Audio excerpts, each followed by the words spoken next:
If this workshop's done anything, I hope it's scotched the, in my view, wrong belief that Shakespeare's verse is music and all you have to find out is the tune and everything will be all right. Rather, I believe that if you look after the sense, the sounds will look after themselves.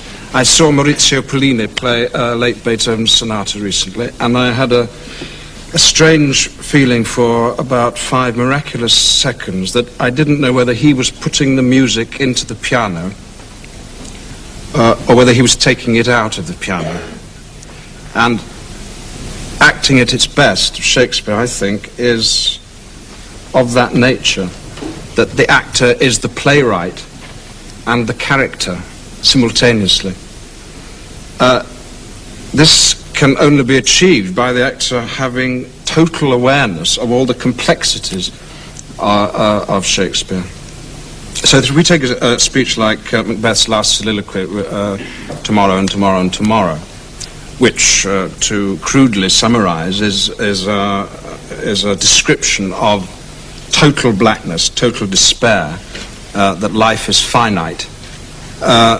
It isn't enough just to say that and put that quality of despair into the voice and just hope it and just follow the rhythms.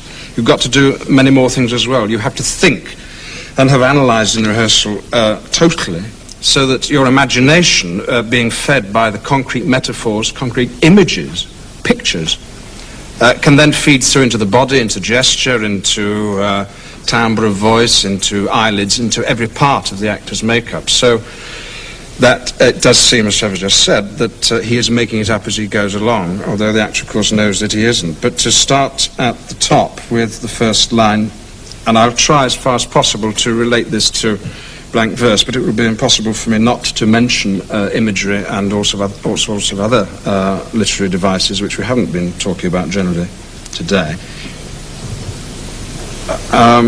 Satan says to Macbeth, "The Queen, my lord, is dead." And Macbeth replies, "She should have died hereafter," which is a short line.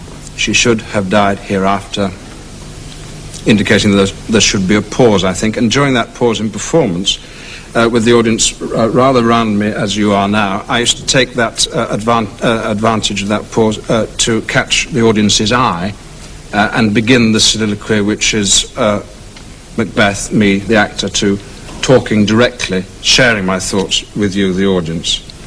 Hereafter introduces one element of time, the future. Then we get a regular blank verse line. There would have been a time for such a word. Didum, didum, didum, didum, didum. There would have been a time, stressed, time, this speech is about time, for such a word. Word is the last line. What word? Is it she, the queen? Is it hereafter? Is it time? There's something about that line which trips, in Hamlet's words, tick-tocks like a clock. There would have been a time for such a word. It's leading on to the next line, and here comes the word which is important, tomorrow. And tomorrow. And tomorrow. There are only 2 words in that line, an irregular line, given weight by its repetition 3 times. And the tripping of there would have been a time for such a word slows down on tomorrow, and tomorrow, and tomorrow. The rhythm is important. It's also a nonsense word if you say it 3 times, or if you say it 20 times, like a kid skipping tomorrow and tomorrow and tomorrow, tomorrow, tomorrow, tomorrow, tomorrow, tomorrow, tomorrow, tomorrow. What does that word mean, tomorrow? It's beginning to have the lack of meaning, I think, that Macbeth detects in his own life at this point. Creeps in this petty pace from day to day. And here comes the first metaphor, the first image.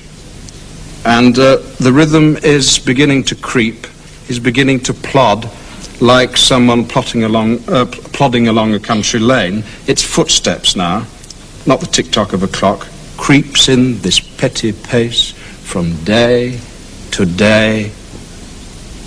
Well, we've had tomorrow. We've now got today at the end of the line. From day to day, but it leads on to the next line to, not day, but the last syllable of recorded time, and it slows up even more, ending up with a very important word, time, at the end of the sentence. Syllabel. I wonder if bell isn't the bell of a clock which records time. Then we get a regular line. And all our yesterdays have lighted fools. Yesterday. We've had tomorrow, we've had today, we've now got yesterday. We've got the whole complex of time. Macbeth is not just talking about himself, he's talking about eternity. I'm going to say something about it. All our yesterdays have lighted fools the way to dusty death. And that's where the sentence ends, in the middle of the next line. But one has to carry on and speak it as a line and a half.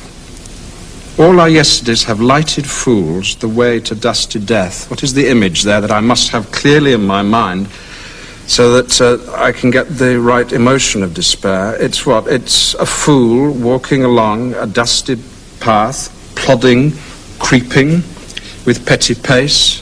A fool is what? A village idiot?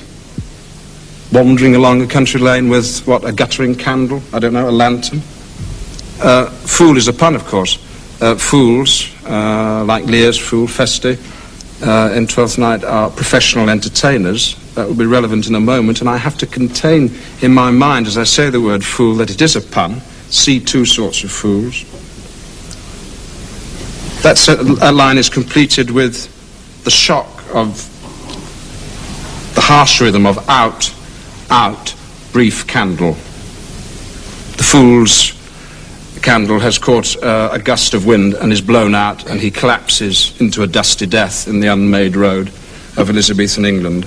The last candle or light we saw in the play is Lady Macbeth's candle, which she was carrying in her sleepwalking scene, and she is dead.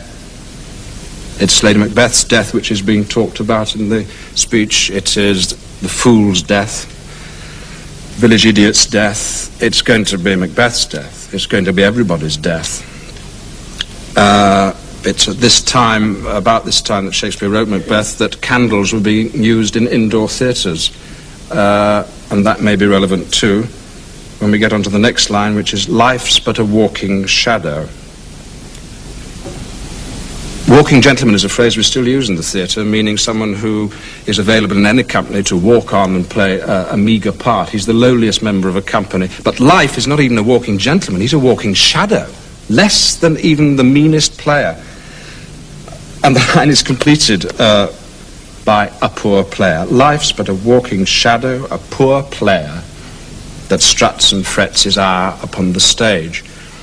And although Macbeth is talking about time, about life, Shakespeare is making those vasty concepts very concrete, very particular, not just to Macbeth himself, but to the actor who is playing Macbeth, because we're now talking about players and the audience who know they are an audience, know that McKellen playing Macbeth is an actor. They are beginning to be drawn into Macbeth's dilemma as Macbeth relates it to a player, to an actor. That's a regular line that struts and frets his hour upon the stage. And we're reminded perhaps of the King Cambyses and Marlovian regular verse and people who do stamp out the rhythm as they parade. That struts and frets his hour, a concept of time, upon the stage, and then is heard no more. End of sentence, end of thought. Middle of the line, however. It is a tale told by an idiot. Idiot reaches back into the fool who was walking along the country lane with a candle that went out. Full of sound and fury, end of line. And the last line is signifying nothing.